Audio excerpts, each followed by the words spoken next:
Como anda a saúde emocional dos jornalistas? Eu separei algumas notícias aqui para mostrar que a saúde emocional dos jornalistas, spoiler, não tá boa. Eu acho que a gente nem precisaria ver essas manchetes, seria só olhar para o lado, conversar com os colegas de redação. Mas enfim, é bom ver que a gente não está sozinho. Então, a primeira delas, Reuters Institute, mostrando aqui na pandemia como a situação está crítica. Inclusive vou estar com a Mira Silva, que é, eu com certeza errei o nome dela, a pronúncia, mas eu vou estar com ela em um debate agora na Abrage sobre saúde emocional. É incrível ver o tema ganhando cada vez mais importância. Um especial da Columbia Journalism Review, eles fizeram uma semana inteira dedicada à saúde emocional dos jornalistas em 2017, um especial incrível. E eles falam muito da cultura do silêncio emocional, da dificuldade dos jornalistas em olhar para si e assumir perante os colegas que têm alguma dificuldade. Tem um especial aqui do Huffington Post, de 2015, que fala em uma epidemia de saúde mental nas redações. Tem um compilado desse veículo da Harvard Kennedy School, no qual eles juntaram vários estudos recentes. A produção acadêmica sobre saúde emocional de jornalistas vem aumentando. Ela é uma produção acadêmica ainda pequena, muito ligada à conexão entre o jornalismo e o estresse, entre o jornalismo e coberturas mais duras, como guerra, jornalismo policial, crime. Mas, enfim, está crescendo. Um outro artigo sobre a cultura do silêncio, sobre como a saúde emocional dos jornalistas não está boa, e esse artigo é da Índia. Aí vem uma referência da FENAGE. 61,25% dos jornalistas brasileiros têm aumento de ansiedade e estresse com o trabalho na pandemia. Veio uma manchete contando que a USP vem pesquisando sobre isso aqui também. Eu trouxe para vocês aqui também efeitos da cobertura do furacão Harvey em 2017. 1 em cada 5 jornalistas foi diagnosticado com transtorno de estresse pós-traumático. 90% lidou com algum sintoma depois da cobertura. 2 em cada 5 enfrentaram depressão. 93% experienciaram algum sintoma depressivo. De novo, se a gente não sabe quais os sintomas, a gente nem sabe o que está acontecendo. A gente pode achar só que são questões ou fraquezas individuais, sendo que na verdade é um fenômeno estrutural que está atravessando toda a redação. E quando a gente olha para uma cobertura tão complicada como a da pandemia, isso pode gerar ainda mais impacto em nós. Por fim, tem uma imagem de um material do Dart Center, é um guia para lidar com trauma no jornalismo. E tem uma frase que eu gosto muito, que é: jornalistas são parte dos profissionais que primeiro respondem a crises e desastres, mas estão no final da fila dos últimos grupos a reconhecer as implicações psicológicas dessa responsabilidade. Por isso que eu aspiro que a gente possa cultivar equilíbrio emocional como parte da nossa profissão. Não com o tempo que sobrar, não se der, mas entender que jornalistas emocionalmente equilibrados vão ser mais produtivos, criativos, inovadores e muito provavelmente vão produzir um conteúdo que é mais interessante de ser lido também. Então eu estou falando de um conjunto específico de habilidades dentro da perspectiva pela qual eu fui ensinado. Equilíbrio emocional nesse olhar diz respeito a ter consciência das minhas próprias emoções. O que eu estou sentindo agora? Qual emoção? Eu estou olhando para uma câmera vazia, né? Não tem ninguém na minha frente, é um desafio. Então eu estou bem ciente de que enquanto eu estou conversando com vocês, tem uma camada de ansiedade se dando aqui dentro. Isso diz respeito a um pouco do cultivo que a gente vai fazer, ter essa consciência. Desenvolver consciência de quais emoções as pessoas na nossa frente estão sentindo. Desenvolver consciência dos nossos gatilhos emocionais, dos nossos padrões habituais de comportamento e como que a gente pode, cada vez mais, diante de situações difíceis, ter escolhas e respostas emocionalmente construtivas. Mais respostas construtivas, menos respostas destrutivas. Tudo isso são indicadores, são habilidades que compõem essa construção de equilíbrio emocional, pela maneira pela qual eu fui ensinado e que eu estou oferecendo aqui. É como se a gente fosse desenvolvendo mais espaço interno para lidar com experiências complexas, ambíguas, desgastantes. A gente vai desenvolvendo a capacidade de se acolher, de acolher as outras pessoas, de entender as nossas riquezas, as nossas limitações, de entender que nós não somos nossas emoções, os nossos pensamentos. Se eu estou tendo emoções persistentemente aflitivas, isso não quer dizer que eu sou essas emoções.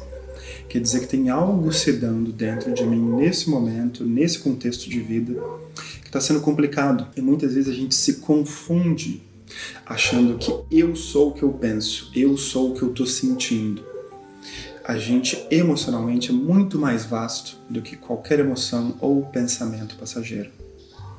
Então isso é um pouco do que eu queria oferecer para vocês em termos do panorama emocional no mundo e no Brasil, e um pouco também do tipo de habilidade que a gente aspira a cultivar. É um teste. Você está emocionalmente exausto?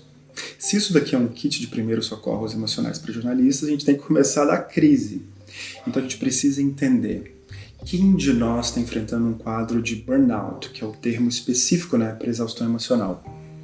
Vai aparecer na tela uma imagem que eu preparei com os 12 degraus da exaustão emocional. É uma imagem famosa que muitos psicólogos usam e que nos ajuda a entender um pouco de como essa progressão pode se dar.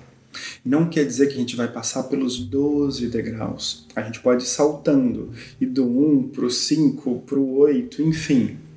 Mas isso vai nos dando pistas de onde a gente pode estar agora. E eu coloquei aí também uma segunda imagem que deve estar aparecendo agora, com as frases típicas de cada estágio. Então eu vou descrever cada um deles, ler a frase típica, para vocês irem vendo se vocês se identificam. Cheguem perto da tela, se vocês estiverem no computador ou perto do celular, para ver bem quais as frases. Vamos lá. Os primeiros 4 degraus são do bloco de tensionamento. O primeiro degrau é a necessidade de autoafirmação. A frase típica é: quero ser bom no que faço, eu quero me destacar. O segundo degrau é trabalhar cada vez mais. Frase típica: vou fazer mais e melhor do que os outros. Começa a surgir aquela coisa, trabalha enquanto os outros dormem, coisas assim. Degrau 3. Desleixo das próprias necessidades. Frase típica: não tenho tempo para isso agora. Isso pode ser dormir, comer, me divertir. Eu preciso trabalhar mais. Degrau 4.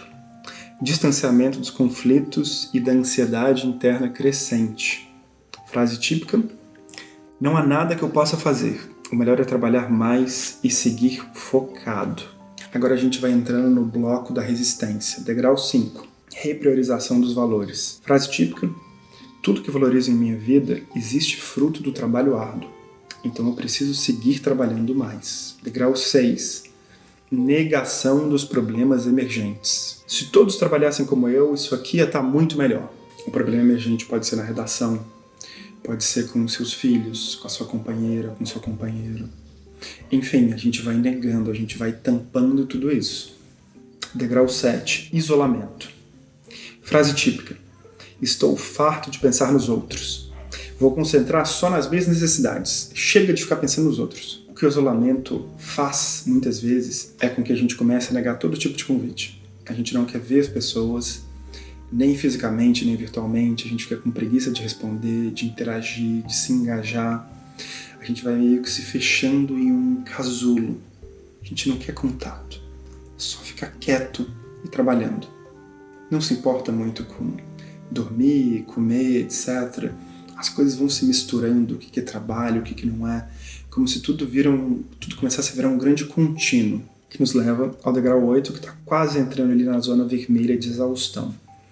O degrau 8 são mudanças comportamentais preocupantes. Frase típica: estou no meu limite. E quando eu digo frase típica, ela pode ser verbalizada ou a gente pode só pensar. Ou ainda, isso pode estar num campo inconsciente, a gente pode não estar nem abrindo espaço para que isso surja dentro de nós. Aí a gente entra na zona de exaustão. Degrau 9, despersonalização. Não preciso fazer mais do que a minha obrigação. Você vai se desconectando. Você não tem motivação para levantar às vezes, não tem motivação para se engajar com o trabalho, com seus colegas. Você quer só fazer o mínimo e ponto. Degrau 10, vazio interior. Não tenho mais forças. Isso não me apetece mais. Degrau 11, depressão intensifica. Frase típica, não vale mais a pena. Nada vale mais a pena, seja trabalho, seja relação. Tudo vai ficando cinza, escuro, seco, pesado.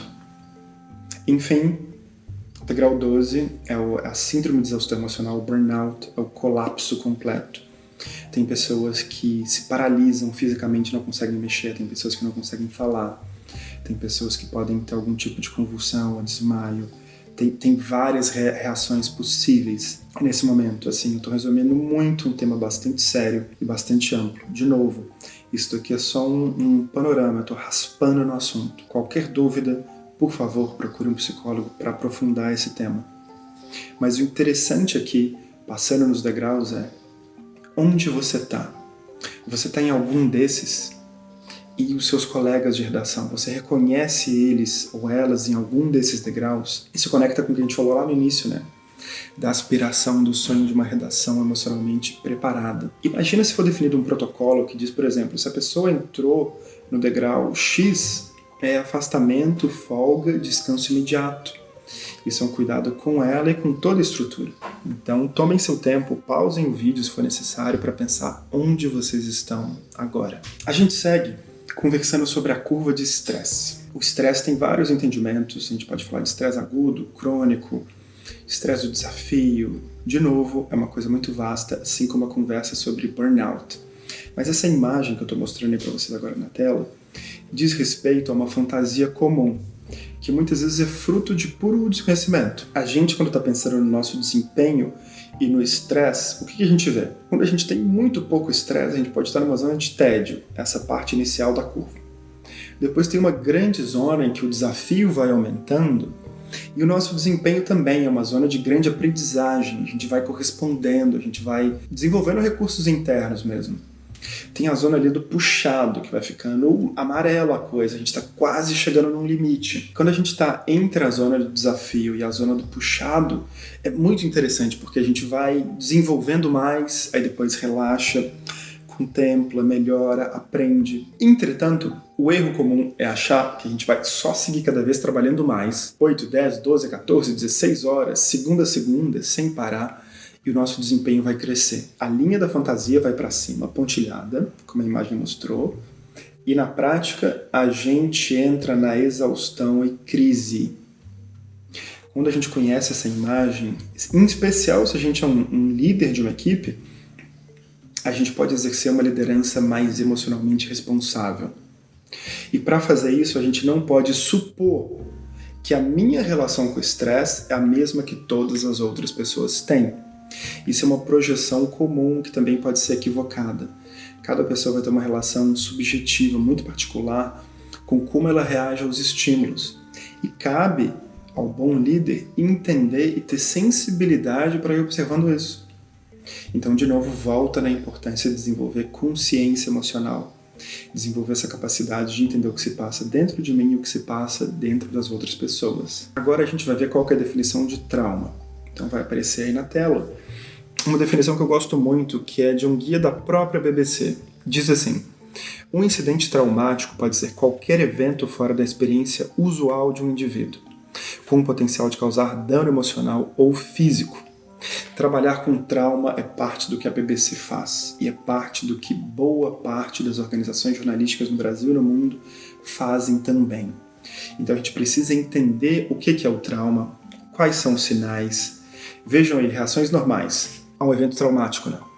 Flashbacks ou memórias intrusivas, que podem ser imagens, cheiros, sons, incapacidade de falar sobre o que aconteceu, dificuldade em se concentrar, aumento da produção de suor, consumo de álcool que aumenta e que às vezes pode ficar meio disfarçado, meio escondido ali naquela alegria do happy hour, sem vontade de sair de casa ou de sair do trabalho. Em tempos de pandemia, isso pode significar você nunca querer fechar o seu laptop, nunca desligar o celular. Sonhos ou pesadelos sobre o tema, dificuldade em dormir. Então a gente vê a insônia crescendo muito, agora na pandemia também. E um ponto que deve aparecer na imagem, que está aí na tela, é: se os sintomas seguirem por mais de um mês, procure ajuda profissional. Se você encontra alguém na sua equipe que está vivendo esses sintomas, conversa com a pessoa. Diga que você está lá, que você quer escutar, que você quer saber como ela está lidando com aquilo. Não força a barra. Não diga que sabe como é, se você nunca viveu isso. Não diga que a pessoa está exagerando, que tem gente que está muito pior do que ela. Tenta inicialmente oferecer uma presença não julgadora, uma presença acolhedora. Você não precisa resolver a outra pessoa. Muitas vezes, para quem está lidando com esse problema, em especial entre jornalistas, eu noto que tem uma objeção muito grande a receber e pedir ajuda. Então, coisas como: eu devia dar conta, tá todo mundo dando conta, eu acho que eu devia trabalhar mais, isso vai passar logo. As pessoas vão me ajudar como? Elas não vão nem saber o que fazer. Eu vou passar vergonha, vão rir de mim. Eu não sei nem como falar sobre isso, eu não sei nem por onde introduzir esse assunto. Eu tinha que dar conta disso sozinho. Então essas são algumas objeções bem comuns. Você se identifica com elas? Porque quando a gente sabe que tem essa grande barreira, a gente vai se aproximar da outra pessoa com paciência, com carinho. Isso é um pouco do que a gente deve fazer. Então não se aproxime julgando, apontando o dedo, dizendo que a pessoa tem que fazer isso ou aquilo. Não. Se aproxime com mais carinho, abertura e paciência. E se você está lidando com esses sintomas, folga, descanso, dormir bem, sem celular, sem telas, nada de Netflix antes de dormir, se alimentar bem, compartilhar com as pessoas à sua volta, na sua casa, que você está precisando de apoio, que você emocionalmente está fraco, vulnerável, que você precisa recarregar a sua energia. Não é um demérito dizer que a gente precisa de ajuda. Então, abrir a situação, vulnerabilizar. Até porque muitas vezes a gente é o nosso maior inimigo, né? A gente vai cultivando um diálogo interno aqui que vai atacando a nossa autoestima, que vai nos jogando para baixo. E quando a gente tem a chance de falar e de expor o problema, muitas vezes a gente vai vendo confuso, perdido a gente está. Isso vai nos ajudando a organizar internamente o nosso mundo. Porque muitas vezes o mais difícil quando a gente está lidando com uma situação desafiadora emocionalmente é o quanto aquilo nos traz uma sensação de falta de controle. E quando a gente tem a chance de falar e verbalizar, a gente vai olhando aquilo ali, a gente vai ganhando uma visão de fora, se escutando, ainda que inicialmente o discurso possa estar bem confuso e atrapalhado, a gente vai se afastando e observando. E aquilo naturalmente pode amolecer a aflição, pode enfraquecer um pouco da nossa ansiedade, abrir espaço, dar uma chance de respiro interno. Avançando, veja aí na tela uma definição de estresse pós-traumático, de transtorno de estresse pós-traumático, na verdade, que o Hospital Albert Einstein usa e eu gosto. Um distúrbio caracterizado pela dificuldade em se recuperar depois de vivenciar ou testemunhar um acontecimento assustador.